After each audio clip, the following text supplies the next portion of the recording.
Hello friends, good morning to all of you and welcome back to again my YouTube channel Math Scholar. Friends, जैसा कि आप लोगों को पता होगा कि हाल ही में न्यूज़ में एक गोल्डन अपॉर्चुनिटी आप लोगों के लिए है, न्यूज़ में आया है फ्रेंड्स। जो बीपीएससी टीआरई की घोषणा हो चुकी है। पहले वीडियो में भी आपको मैंने बताया था, इस वीडियो में भी शेयर कर रहा हूँ। तो आप लोग क्या कीजिए, कोई भी कंजूसी ना कीजिए पढ़ाई में और बीपीएससी टीआरई 4 के लिए लग जाइए, अभी से लग जाइए।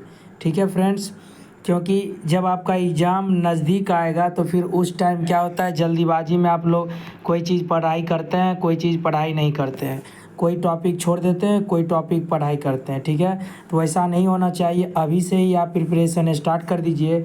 और इस चैनल पे आपको रेगुलर बेसिस पे मैथ का वीडियो और साइंस का वीडियो 6 to 8 के लिए मैथ्स और 9 to 10 के लिए मैथ, और एक साइंस का वीडियो आपको प्रोवाइड किया जाएगा रेगुलर बेसिस पे। ठीक है, तो आप इस चैनल को ज़रूर सब्सक्राइब कर लें यदि अभी तक नहीं सब्सक्राइब किए हैं। तो चलिए फ्रेंड्स, हम लोग इस वीडियो को कंटिन्यू करते हैं।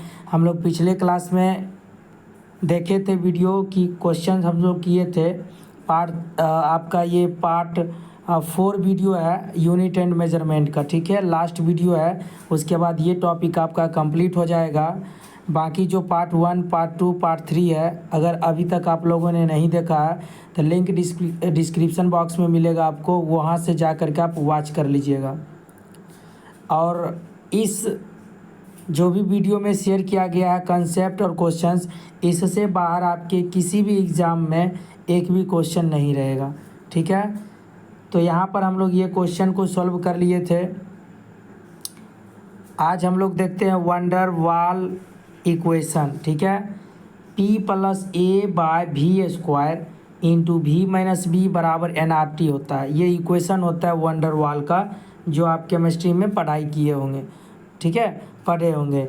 तो यहाँ पर कैलकुलेट करना है दोस्तों, a और b की बीमा निकालना है, यानी कि डायमेंशन निकालना है। ठीक है, अब देखिए ये दोनों मल्टीप्लाई है, तो इसका मतलब ये इसका बीमा जो होगा, इसका जो बीमा होगा, दोनों का बीमा क्या होगा, सेम होगा, तभी तो दोनों मल्टीप्लाई हुआ है। उसके बाद अगर हम अकॉर्डिंग टू क्वेश्चन की बात करें, क्वेश्चन के अनुसार, तो p बराबर यहाँ पर क्या होगा। अब जैसे ये देखिए, यहाँ पर p + a/v² है, तो इसका कहने का मतलब क्या है, P4 प्रेशर हो गया। इसका मतलब ये दोनों प्लस में है, तो कहीं ना कहीं ये भी जो होगा प्रेशर का ही मान होगा। ठीक है, P भी प्रेशर होगा, a/v² भी प्रेशर होगा। जैसे अगर हम आपसे कहें कि यहाँ पर 2x लिखा हुआ है, तो इसका मतलब x + x है, दोनों एक ही कैटेगरी का है, तभी तो आप ऐड करके 2x लिखे हैं। उसी तरीके से हम यहाँ पर बोल रहे हैं, यहाँ पर जो होगा दोनों प्रेशर ही होगा, तभी तो दोनों ऐड हुआ है। तो P बराबर ये हो गया a/v²। ठीक है, यहाँ से a का वैल्यू अगर हम कैलकुलेट करेंगे तो p × v² हो जाएगा। प्रेशर का होता है डायमेंशन m(l - 1 t - 2), और वॉल्यूम है तो वॉल्यूम का होता है L3, उसका स्क्वायर है तो क्या हो जाएगा फ्रेंड्स, L6 हो जाएगा। जोड़ दीजिए, यहाँ पर -1 है और यहाँ पर 6 है, तो 5 बचेगा, t का पावर -2 और m होगा। ठीक है, यानी कि a का डायमेंशन निकल गया। उसके बाद अगर हम b की बात करें तो यहाँ पर देखिए दोनों वॉल्यूम ही है, तभी तो घटेगा। इसका मतलब b बराबर क्या हो जाएगा, b के बराबर हो जाएगा, यानी कि ये हो जाएगा इसका डायमेंशन L3। आगे देखते हैं दोस्तों, एक क्वेश्चन है f बराबर a - 2t/3b + e, तो a की बीमा निकाले। ठीक है, अब देखिए a की बीमा निकालना है। अगर हम a की बात करें तो ये a - 2t है, तो कहीं ना कहीं a और माइनस है 2t, तो ये भी टाइम के बराबर ही होगा, तभी तो दोनों टाइम माइनस हुआ है। तो a बराबर 2t कर दिया गया, तो यहाँ से 2 तो कांस्टेंट हो गया, उसका तो डायमेंशन होगा नहीं, जो t का होगा यहाँ पर लिख दिया गया। ठीक है, और यहाँ से आपका निकल गया a का डायमेंशन निकल गया फ्रेंड्स। उसी तरीके से b का भी डायमेंशन, e का भी डायमेंशन आप निकाल सकते हो, जो b का होगा वही e का होगा। ठीक है, डिवाइड है तो इसका मतलब क्या होगा, e का जो होगा एनर्जी का mL² t - 2 होता है। डायरेक्ट भी आप यहाँ पे लिख सकते हो एनर्जी का डायमेंशन। क्लियर है फ्रेंड्स, चलिए आगे देखते हैं। अगला क्वेश्चन है एक y is equal to A T plus B T square. तो यहाँ पे a का डायमेंशन बताना है, b का डायमेंशन बताना है। तो y बराबर ए टी, तो a बराबर क्या होगा friends y by T. y मतलब यहाँ पर विस्थापन है, विस्थापन का डायमेंशन l होता है, t से डिवाइड हो गया तो ये निकल गया a का डायमेंशन। ठीक है, उसके बाद अगर हम b की डायमेंशन की बात करें तो यहाँ पर देखिए क्या है, टी स्क्वायर है तो यहाँ पे 2t आ जाएगा। ठीक है फ्रेंड्स, यहाँ पर एक t था तो यहाँ पर एक t आया। आई होप आपको समझ में आया होगा। कंपेयर कर देना है फ्रेंड्स, ये दोनों मल्टीप्लाई में है तो b का डायमेंशन टी स्क्वायर के बराबर हो जाएगा। ठीक है, उसके बाद आपका a का डायमेंशन t के बराबर हो जाएगा, यानी कि b का डायमेंशन निकालने के लिए y को हम बी टी स्क्वायर के बराबर कर देंगे और यहाँ से a का निकालने के लिए y को हम ए टी के बराबर कर देंगे। वहाँ से वैल्यू निकल जाएगा क्योंकि y हमें पता है y क्या होगा, यहाँ पे है डिस्प्लेसमेंट दिया है, विस्थापन दिया है। ठीक है फ्रेंड्स, चलिए अब हम लोग कुछ कन्वर्सनल फॉर्मूला देख लेते हैं जो कि बहुत ही ज़्यादा इंपॉर्टेंट है। और आपसे रिक्वेस्ट है आप वीडियो को एंड तक ज़रूर बने रहें ताकि आप अच्छे से समझ पाएँ। यहाँ पर देखिए 1 किलोमीटर बराबर होता है 10 का पावर 3 मीटर। एक माइक्रोमीटर इसको पढ़ा जाता है और ये 10 का पावर -6 मीटर होता है।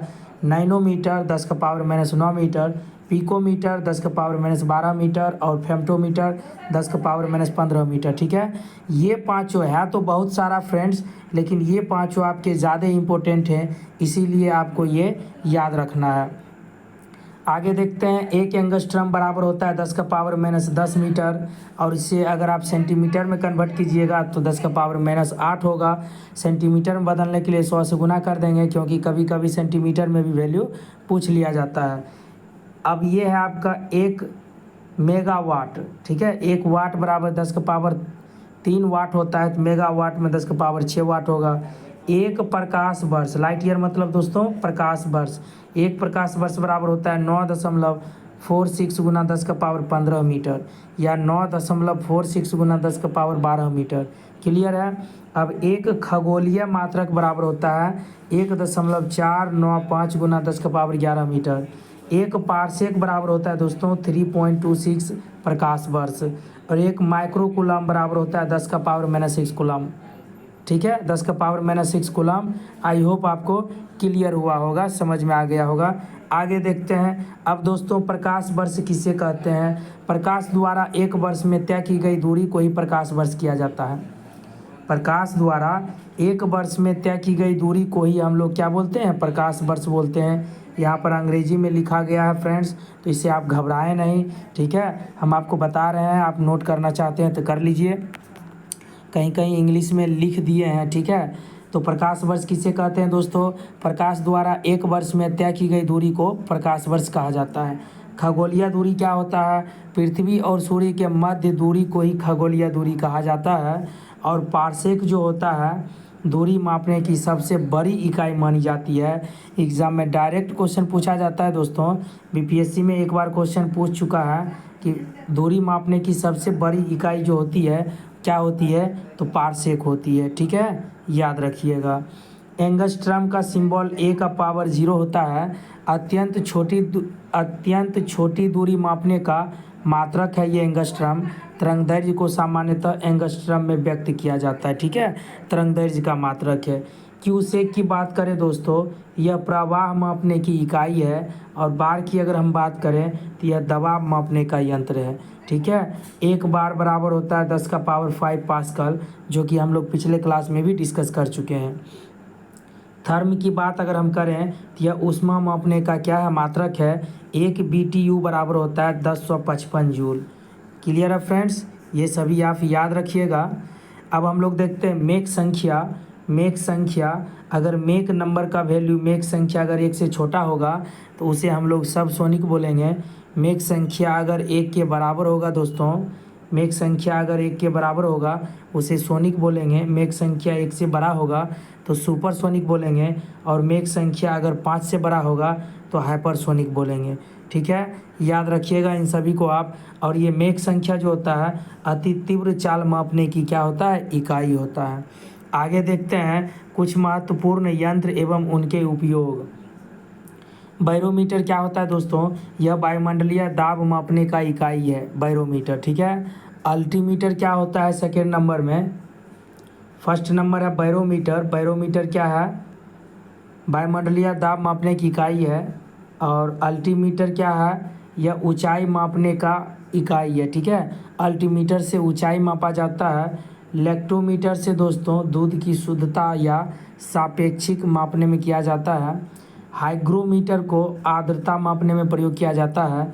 और एक है हाइड्रोमीटर, तरल पदार्थ का सापेक्षिक घनत्व मापने में उपयोग किया जाता है।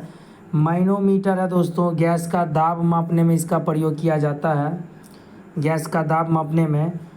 एनीमोमीटर जो है ये हवा की गति मापने में प्रयोग किया जाता है। ऑडियोमीटर ध्वनि की तीव्रता मापने में। ओडोमीटर गाड़ी द्वारा तय की गई दूरी में प्रयोग किया जाता है। सिस्मोग्राफ जो होता है दोस्तों, भूकंप की तीव्रता मापने के लिए प्रयोग किया जाता है। थर्मामीटर सामान्य ताप मापने के लिए प्रयोग किया जाता है। पायरोमीटर अत्यधिक ताप मापने के लिए उपयोग किया जाता है। फाइडोमीटर समुद्र की गहराई मापने के लिए उपयोग किया जाता है। कार्डियोग्राम हृदय की गति मापने के लिए उपयोग किया जाता है। टैकोमीटर आरपीएम मापन के लिए किया जाता है, रिवॉल्यूशन पर मिनट। वोल्टमीटर विभवांतर मापने के लिए उपयोग किया जाता है। और आमीटर विद्युत धारा मापने के लिए उपयोग किया जाता है, ठीक है फ्रेंड्स। आरपीएम का फुल फॉर्म होता है रिवॉल्यूशन पर मिनट। रिक्टर स्केल क्या होता है, यह भूकंपीय तरंगों की तीव्रता मापने में प्रयोग किया जाता है, ठीक है। आगे देखते हैं यूनिट कन्वर्जन। 10 मिलीमीटर बराबर होता है 1 सेंटीमीटर। 10 सेंटीमीटर बराबर 1 डेकामीटर। 10 डेकामीटर बराबर 1 मीटर। 10 मीटर बराबर 1 डेकामीटर। 10 डेकामीटर बराबर 1 हेक्टोमीटर, ठीक है। 10 हेक्टोमीटर बराबर 1 किलोमीटर। 1 मीटर बराबर 1000 मिलीमीटर। और 1 मीटर बराबर 100 सेंटीमीटर भी होता है।